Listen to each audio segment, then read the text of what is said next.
Hi, everybody. Joe Cioffi here. Weather in 5 days in 5 minutes. Brought to you by Omni True Value Hardware at 1226 North Wellwood Avenue in West Babylon, New York, and Southwest Suffolk County on Long Island.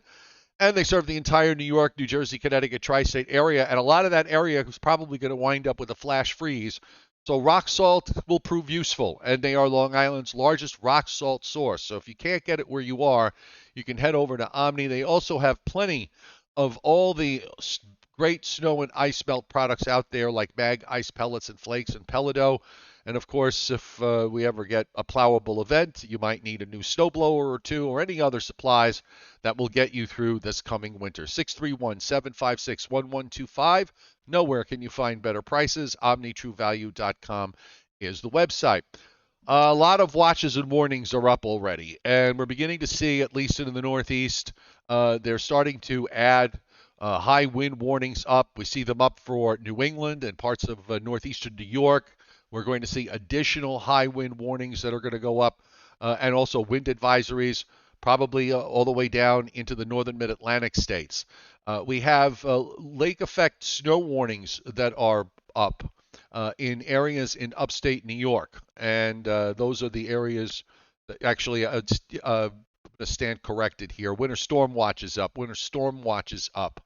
Along with lakeshore flood warning because of the winds that are going to be coming in off the lakes are going to create some localized flooding there. So that's a new one that we don't use very often.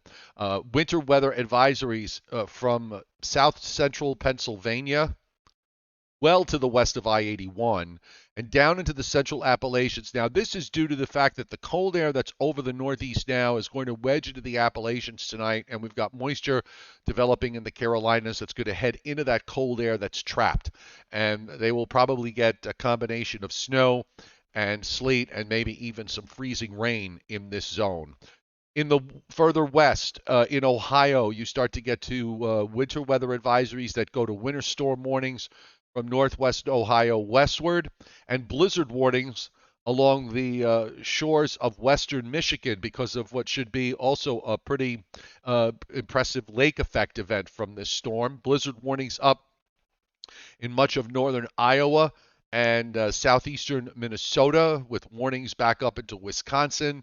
And the other areas in the plains and across the south, we have a lot of wind chill watches, wind chill advisories that are up because of the bitter cold air that is diving fairly far to the south, deep into the Gulf states, and we probably will see freezing temperatures reach all the way down into north central Florida before it's all said and done.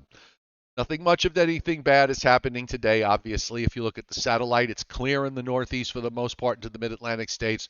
Seeing the moisture gathering in the Southeast, you see the clouds and the moisture gathering up in the plains as this powerful storm starts to develop. It's really not going to get going until later, in a big way, until later tomorrow night, and on Friday.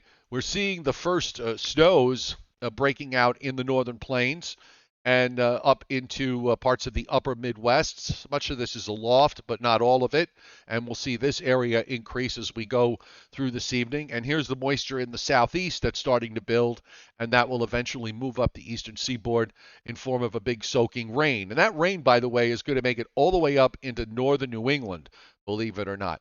Warm air is just going to sweep on northward. Now, as far as snow is concerned, the big amounts here are all around the Great Lakes. A lot of this has to do with lake effect that's going to occur when that low, first when the low goes by, you'll see the winds go around to the west, and you see big snow amounts of up to 2 feet in some places.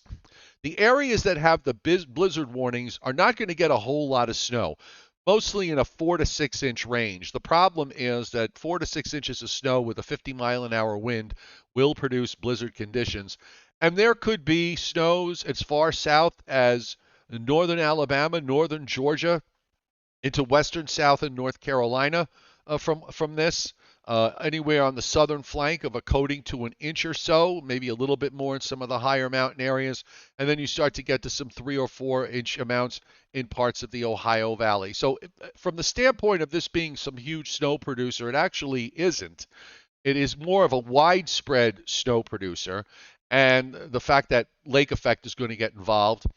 Also in our area, certainly eastern Pennsylvania, out to southern New England, we're not going to see much of anything as far as snow is concerned. However, the cold air is going to come in so quickly that we are going to have probably some flash freezes.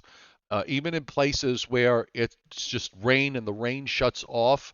Once the rain shuts off, the temperatures are going to drop from the mid 50s to the 20s in about 3 or 4 hours' time. So any standing moisture is going to freeze up. I think particularly on secondary roads and lighter traveled roads where the moisture tends to sit longer. We're going to see these temperature drops are going to be quite dramatic indeed. The Weather Prediction Center, just to take a look here, we'll do the 72-hour probability of at least 2 inches, and it's a wide area.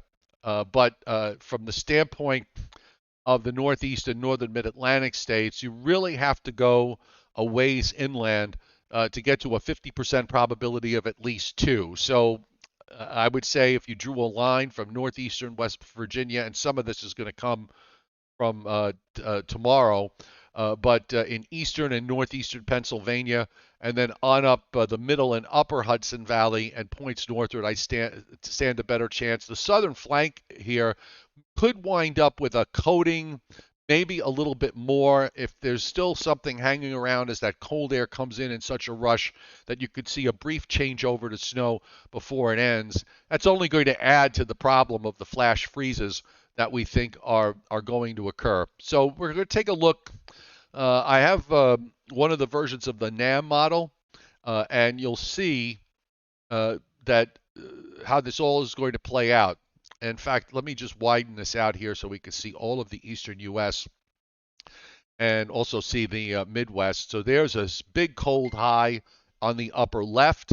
The front is swinging around.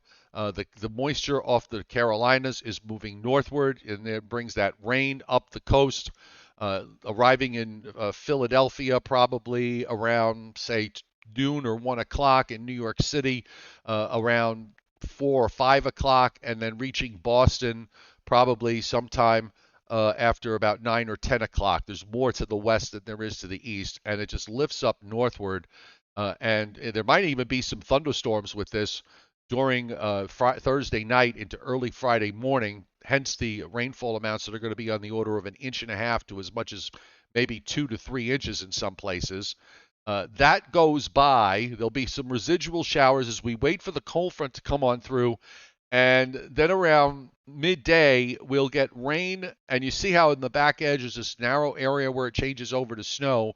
The last of the rains end along the coast sometime between 1 and 3 p.m. And very shortly after that, the temperatures will drop from the mid 50s to 30, and then eventually to the low 20s, and eventually into the teens, probably before midnight Friday night. The other big issues to consider is the fact that this is going to be a wind event for sure. Obviously, with those high wind warnings that are already up and more to come, that we're going to have wind gusts probably 50 miles an hour or more Thursday night into Friday morning. And then as the winds shift, they will go. The winds might ease slightly for a little while Friday morning, and then the gradient tightens up again as we go into Friday afternoon and Friday night. This is 1 o'clock Friday afternoon on the GFS, which is rather aggressive here, with not only whipping the front through, but keeping some lingering precipitation on the backside. And then, of course, the northwest winds, you're going to see those big temperature drops. And the storm pulls up into Canada, spins away Friday night into Saturday morning. Still going to be very windy for Christmas Eve. Lake effect snows in upstate New York. Some sunshine for much of eastern PA to southern New England. In fact, the rest of the areas here down to the south and to the west will have a pretty decent day, but the wind is going to be really strong in the northeast and mid-Atlantic states, even on Saturday, although they will be off the peaks. It'll just be a miserable day, though, with temperatures just in the 20s at best and wind chills down in the single digits. We're going to see a very cold night Sunday night. Christmas Day, still breezy, but with some sunshine, and temperatures again just in the 20s. Next week, this cold air pulls out. I think we're going to moderate fairly quickly. There's a storm that develops off the Florida coast. That's not coming up the coast. It's going out to the east. And we should have milder than normal temperatures come in, probably starting as early as, well, we might get close to normal on Tuesday and then start to go above average on Wednesday. And we may stay dry all of next week and maybe even into New Year's Eve. We'll see. It's a long ways away. Weather in 5, again, brought to you by Omni True Value Hardware, 1226 North Wellwood Avenue in West Babylon, New York. 631-756-1125 is the phone number, and the website is omnitruevalue.com. So leaving you with the satellite loop here.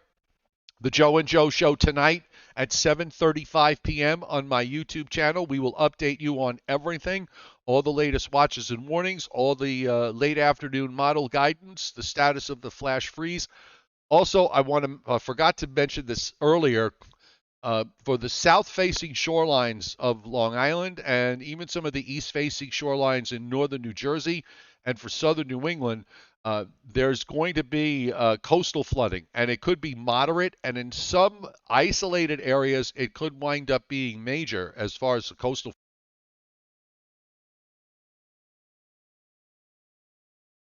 There you go. Sorry, lost my audio there for a second. Let me just repeat that. South-facing shorelines of Long Island, for shorelines in northern New Jersey from Ocean County northward, and the shorelines, the south-facing shorelines of southern New England, we could see moderate to, in some places, major coastal flooding out of this on Friday. We've got a new moon. That strong southerly wind is just going to push that Atlantic Ocean up toward the shoreline. So bear that in mind for those of you who live close to the coast. And we will also talk more about that tonight on the Joe and Joe Weather Show. So have a great rest of your afternoon, and we'll see you tonight at 7:35 Eastern.